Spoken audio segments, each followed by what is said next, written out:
আমি কি জানি আগামী 8 ঘন্টা পরে আমার জীবনে কি দুর্ঘটনা ঘটবে না? তো প্রত্যেকটা জিনিসই চ্যালেঞ্জের। বাতাসের সাথে তলোয়ার চালানো যায় না। পরিস্থিতি আসবে, পরিস্থিতি মোকাবেলা করতে হবে, ওটাই চ্যালেঞ্জ। ভোট গ্রহণের তারিখটা তো আমি জানি না, ভোট কেন্দ্রে সিসি ক্যামেরা থাকা লাগবে কি লাগবে না, এটা নির্ভর করতেছে তো স্বরাষ্ট্র মন্ত্রণালয়ের অনুমানের উপরে।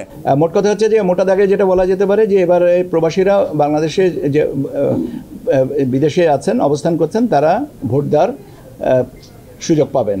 আমরা আগামী নির্বাচনকে সামনে রেখে, জাতীয় নির্বাচনকে সামনে রেখে 24টা অংশে ভাগ করে আমরা দেখেছি। তার একটা হচ্ছে অংশীজনের সাথে সংলাপ। এটা আমরা শুরু করার ইচ্ছা আছে আমাদের সেপ্টেম্বরের শেষাংশ থেকে।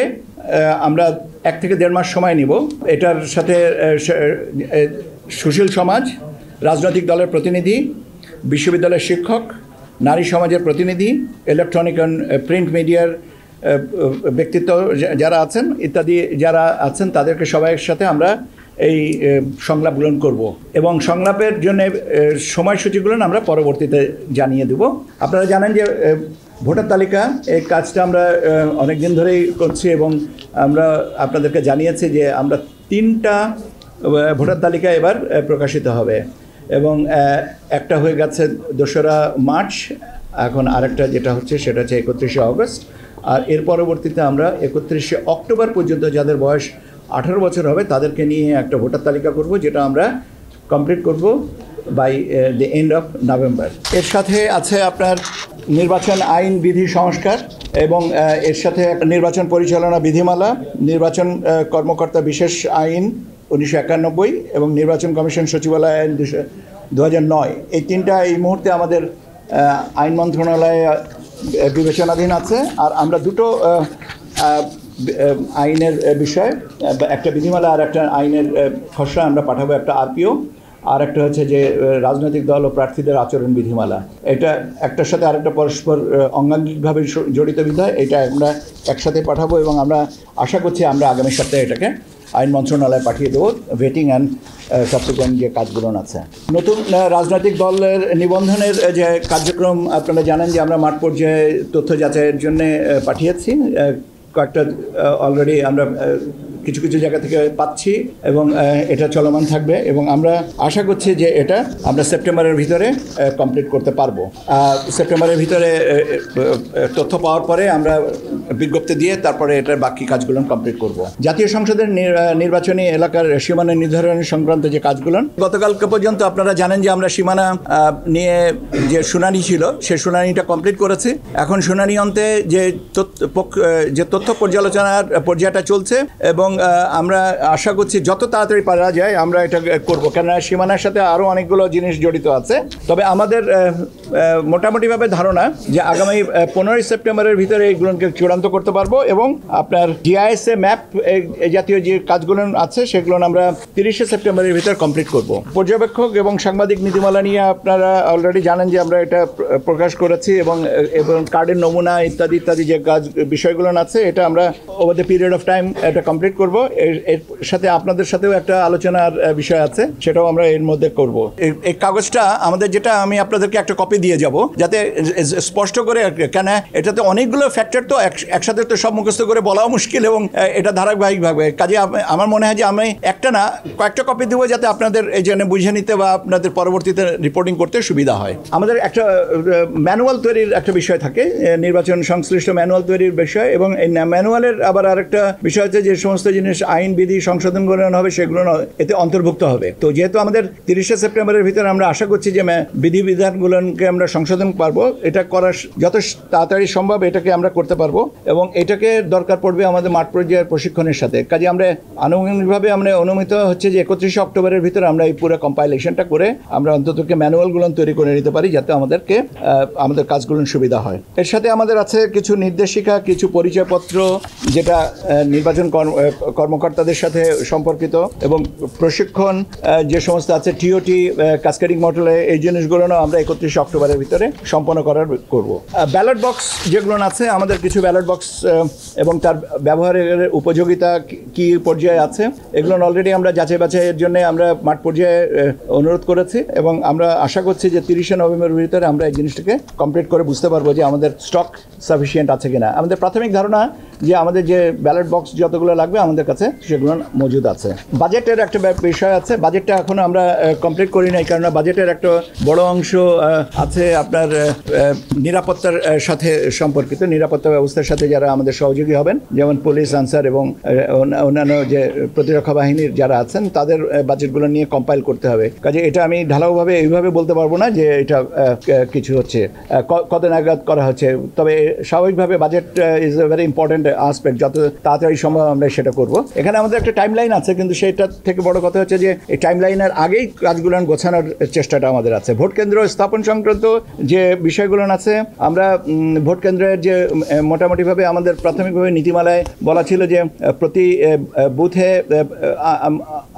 গড়ে 3000 প্রত্যেক কেন্দ্র এবং প্রত্যেক বুথে 500 এবং পুরুষ এবং 400 মহিলা, এই হিসাবে আমরা এটাকে আবার রিঅ্যাসেস করে দেখেছি যে 3000 ঠিক আছে, এই সংখ্যাটা ঠিক আছে প্রতি কেন্দ্রের জন্য, কিন্তু আপনার প্রতি বুথে 600 পুরুষ এবং 500 মহিলা, এই হিসাবে আমরা বুথের সংখ্যাটা পুনর্নির্ধারণের কথা চিন্তা করছি এবং সেই অনুযায়ী আমরা আশা করছি যে এই ভোট কেন্দ্রের নির্ধারণের সংখ্যাটা ঠিক হয়ে যাবে এবং এটা অন্ততপক্ষে ভোট গ্রহণের 25 থেকে 30 দিন আগে আমরা তালিকাটা প্রকাশ করে দেব।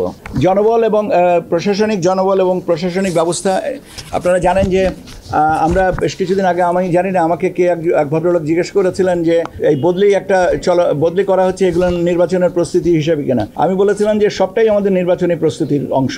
কেন বদলি একটা চলমান প্রক্রিয়া, এটাকে নির্দিষ্টভাবে নির্বাচন বা নির্বাচন কেন্দ্রিক না এটা বলার সুযোগ নেই। আমাদের কাজটাই তো নির্বাচন কেন্দ্রিক, তার কাজে যে কোনো প্রশাসনিক ব্যবস্থাটাই নির্বাচন কেন্দ্রিক হয়ে থাকে। আইন শৃঙ্খলা বিষয়ক কার্যক্রম, এই জিনিসগুলো আমরা নির্বাচনের তফসিল ঘোষণার 15 দিন আগে থেকেই কমপ্লিট করার চেষ্টা করব এবং নির্বাচনের 2 সপ্তাহ পূর্বে আমরা কেন্দ্রীয় আইন শৃঙ্খলা সংক্রান্ত যে বৈঠকগুলো কমপ্লিট করব। এবার একটা যেটা নতুন সংযোজন, সেটা হচ্ছে যে IT supported postal ballot, out of country voting এবং in country postal ballot voting. যারা দেশের অভ্যন্তরে আছেন এবং যারা দেশের বাইরে আছেন, বাংলাদেশি যারা ভোট দিতে চাচ্ছেন, সেরকম আমাদের একটা ব্যবস্থা এটা করা। এবং আমরা এই জিনিসটা একটা প্রজেক্ট এবং পরিকল্পনা কমিশনে আমাদের সহকর্মীদের প্রতি আন্তরিকভাবে কৃতজ্ঞতা যে তারা খুব অল্প সময়ে এই প্রজেক্টটাকে আমাদের ক্লিয়ার করে দিয়েছেন এবং আমরা প্রজেক্টের কাজ গতকালকেও আমরা এটার একটা ব্রিফিং শুনেছি এবং আমরা মনে হয় যে গতিতে আমরা আগাচ্ছি, তাতে আমাদের যে লক্ষ্যমাত্রা ছিল যত তারিখে, তার আগে আমরা বোধহয় প্রজেক্টটাকে পাইলট রানে নিয়ে আসতে পারবো। মোট কথা হচ্ছে যে মোটা দাগে যেটা বলা যেতে পারে যে এবার প্রবাসীরা বাংলাদেশে যে বিদেশে আছেন, অবস্থান করছেন, তারা ভোট দেওয়ার সুযোগ পাবেন এবং সেই ব্যবস্থাটাই আমরা করছি। এটার পরে এই ওসিবি এবং ইন কান্ট্রি পোস্টাল ব্যালট সিস্টেমের উপরে আমরা নিয়মিতভাবে আপনাদেরকে আলাদাভাবে ব্রিফিং করব, কারণ এই জিনিসটা নতুনভাবে আমরা চেষ্টা করছি ইনকালকেট করতে এবং সেই কারণে আমার মনে হয় যে এটা ব্রিফিংটা নিয়মিত থাকলে আপনাদের জন্যও আমাদের পক্ষ হয়ে কাজ করার সুবিধা হবে। কাজে আমি এখানে বিস্তারিতটা বলবো না, আমরা বরং আগামীকালকে না হলে আগামী সপ্তাহে আপনাদেরকে আরেকটা ব্রিফিংয়ের ব্যবস্থা করব, যাতে overseas out of country voting নিয়ে বা ইন কান্ট্রি পোস্টাল ব্যালট ভোটিংয়ের নিয়ে আমরা কথা বলতে পারি। এর সাথে আর যে বিষয়গুলো আছে সেগুলো মোটামুটিভাবে আপনারা আমার থেকে বেশি পরিচিত। ভোটে কিভাবে আমরা রেজাল্ট মনিটরিংটা, রেজাল্ট ম্যানেজমেন্টটা কীভাবে হবে, প্রচারটা কীভাবে হবে, আমরা এখানে কোথায় কি ব্যবস্থাটা রাখবো, আপনাদের কিভাবে আপনাদের কতক্ষণ পরপর আমরা ব্রিফিং করব, এই জিনিসগুলো আছে আমাদের এখানে এই কর্মপরিকল্পনায়। কাজে এটা আমার মনে হয় না যে এটা নতুন কোনো কিছু না, এটা আমরা মোটামুটিভাবে এইভাবেই আমরা জিনিসগুলোকে এগিয়ে নিয়ে যেতে চাইবো এবং চেষ্টা করব। এর সাথে আরও কিছু আছে, যেমন কিছু আছে, যেমন আপনার এয়ার শট লাগবে, দ্যাট ইজ হেলিকপ্টার সার্ভিস লাগবে, বিশেষ করে পার্বত্য অঞ্চলগুলোনে ভোট কেন্দ্রে মালামাল পৌঁছানো এবং ভোটের ফলাফলগুলো নিয়ে আসার জন্য। সেই ব্যবস্থাগুলো আমরা তফসিল ঘোষণার 8-10 দিন বা 15 দিন আগেই, আমরা 10 দিন বলেই, কিন্তু আমরা তারও আগে আমরা যদি পারি আমরা নিয়মিতভাবে তাদের সাথে যোগাযোগ করে বিমান বাহিনী বা সেনাবাহিনী এবং অন্যান্য যে প্রতিরক্ষা বাহিনী যারা আছেন, যাদের এই ব্যবস্থাটা আছে, তাদের সাথে আমরা আলোচনা করব। এই হচ্ছে মোটা দাগে আপনাদের সাথে আমার তথ্য প্রদান বা যেটা বলতে চেয়েছিলাম, আপনারা প্রায়ই আমার কাছে জিজ্ঞাসা করেন যে আমাদের কর্মপরিকল্পনাটা আমরা কবে দিব, বাট এই কর্মপরিকল্পনায় বলে দিলাম আর সব কিছু হয়ে গেল তা তো না। এটা চলমান থাকবে, এর সাথে সংযোজন বিয়োজন হবে, বিয়োজন হবে না, কেননা নতুন নতুন পরিস্থিতিতে নতুন নতুন কাজ আসে এবং কাজগুলো এর সাথে আমরা সম্পূরক কাজ হিসেবে এরকে ব্যাখ্যা করে নেব। তফসিল সম্পর্কে যেটা আছে সেটা বলা হচ্ছে যে আমরা চেষ্টা করছি যে ভোট গ্রহণের তারিখের 60 দিন আগে আমরা তফসিল ঘোষণা করব। এখন 60 দিন এইটা আমি বলতে পারি, কিন্তু ভোট গ্রহণের তারিখটা তো আমি জানি না। সম্ভাব্য এটাই বলে দিলাম। তো আমাদেরকে মাননীয় প্রধান উপদেষ্টার দপ্তর থেকে বলা হয়েছে যে আগামী রমজানের আগে ভোটের ব্যবস্থা করতে। এখন আগামী রমজান আমার যদি ভুল না হয়ে থাকে তাহলে 17 বা 18 ফেব্রুয়ারি বা 19 তারিখে এরকম দিকে হবে। কাজে আপনি ওইভাবে আপনি হিসাব করে নিতে পারেন। আমাদেরও হিসাবটা 17 কি 18, আবার রমজানের সাথে তো চাঁদ দেখার ব্যাপার আছে। কাজে এই মুহূর্তে তো কত তারিখে চাঁদ দেখবে এটা তো বলতে পারছি না। একটু সম্ভাব্য কেন আমি পুরোটাই বলেছি, সম্ভাব্য তো আর কিছু নেই। আপনি আপনার হিসাবটা আপনার কাছে, আমার হিসাব যেটা আমার থেকে বলার দরকার সুযোগ আছে আমি সেটা বলে দিচ্ছি। জনগণকে বোঝানোর জন্যই বলেছি।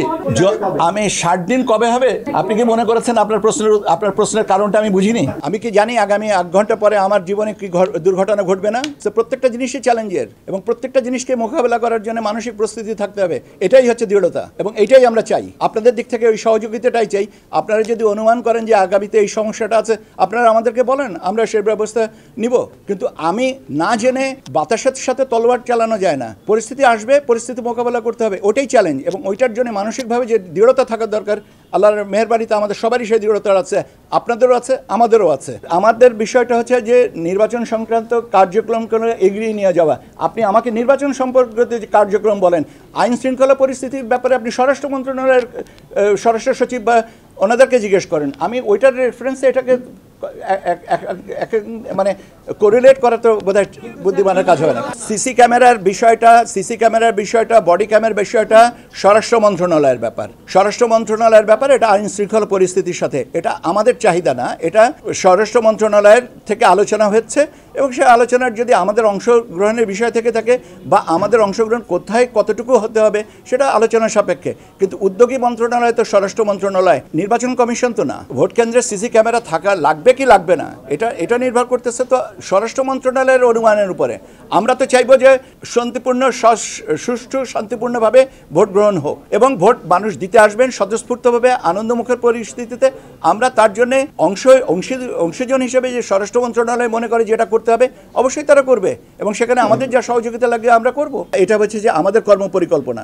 রাজনৈতিক দলগুলো যখন অংশীজনদের সাথে আমরা আলোচনা হবে তখন তাদের যদি কোনো মতামত থাকে আমাদের নিশ্চয়ই বলবেন। এবং আমি তো বলেছি যে এটার সাথে সংযোজন হতে পারে, বিয়োজন হওয়ার কোনো সুযোগ নেই। স্বরাষ্ট্র মন্ত্রণালয়ের সাথে যে আলোচনার বিষয় যখন আসে আমরা কি বলেছি আমরা আলোচনা করব না? এটা তো পারস্পরিক একটা সমঝোতার ব্যাপার এবং ইট ইজ এ কোলাবোরেশন। এই কোলাবোরেশনটা যখন যেখানে যতটুকু প্রয়োজন হবে নিশ্চয়ই আমরা করব। এখন আপনি যদি বলেন যে আগামীকাল 3টার সময় এই কোলাবোরেশন করতে হবে, এখানে আমার আপত্তি আছে। এখানে আমি আগামীকাল 3টার সময় এটা নাও লাগতে পারে, আগামীকাল সকালবেলা যে দুর্ঘটনা কোনো ঘটবে না এবং সেজন্য আমার প্রস্তুতি থাকবে না তাও না। প্রস্তুতির যেটা লাগবে সেটা পরিস্থিতি অনুযায়ী আমাদের আগাতে হবে। এটা এক পূর্ব সিদ্ধান্ত, এটা আমার জানা।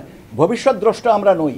আমরা ভবিষ্যতে যেটা আসবে সেটাকে সামাল দেওয়ার জন্য যাবতীয় যা করার আমরা সময় মতন করবো। আমি নিজেও স্বীকার করি এটা স্বাভাবিকভাবে এটা challenge. AI, miss information, disinformation, fake information, এগুলো অনেক তাত্ত্বিকভাবে যে আমরা ট্যাগিং করি না কেন, এটা একটা চ্যালেঞ্জ। আমরা এটা নিয়ে কাজ করছি। আমরা এটা নিয়ে আমাদের যে ভিতরে আমাদের সংশ্লিষ্ট যে সংস্থাগুলো আছে তাদের সহযোগিতা নিয়ে আমরা এটাকে অ্যাড্রেস করব। একটা জিনিস বলা ভালো যে আমরা কি আমাদের সব কিছুই সামাল দিতে পারবো? চেষ্টা করব যাতে সব কিছুটাই সামাল দেওয়া যায়, কিন্তু এই সামাল দেওয়ার ক্ষেত্রে কিন্তু আপনাদেরও একটা যথেষ্ট বড় ভূমিকা আছে। কাজে আপনারা আমাদেরকে সহযোগিতা করেন, নিশ্চয়ই আমরা আমাদের অভিষ্ট লক্ষ্যে পৌঁছাতে পারবো। আর চ্যালেঞ্জ হচ্ছে আপনি যে নিশ্চিন্তে ভোট দিতে যাচ্ছেন এবং আপনাকে আমরা উৎসাহিত করতে পারছি। আপনি যদি বলেন যে না আমি উৎসাহিত হব না, আমি কোনোভাবেই উৎসাহিত হব না, এটাই তো আমার বড় চ্যালেঞ্জ। আপনি আমাকে জিজ্ঞেস করছেন চ্যালেঞ্জের কথা, আমি কি করে আগামীকালকের কি চ্যালেঞ্জের কথাটা বলবো? আপনাকে আমরা উদ্বুদ্ধ করতে পারি, কিন্তু আপনি সেটা বাস্তবায়ন করবেন কিনা সেটা তো আপনার ব্যাপার।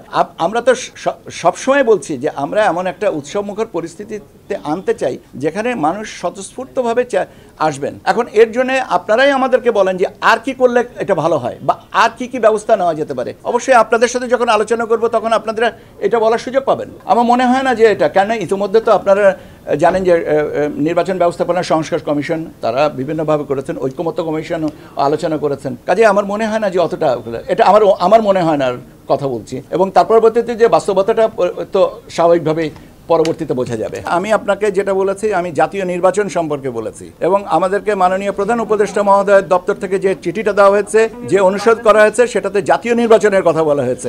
কাজে এর বাইরে কথা বলার এখতিয়ার আমার নেই।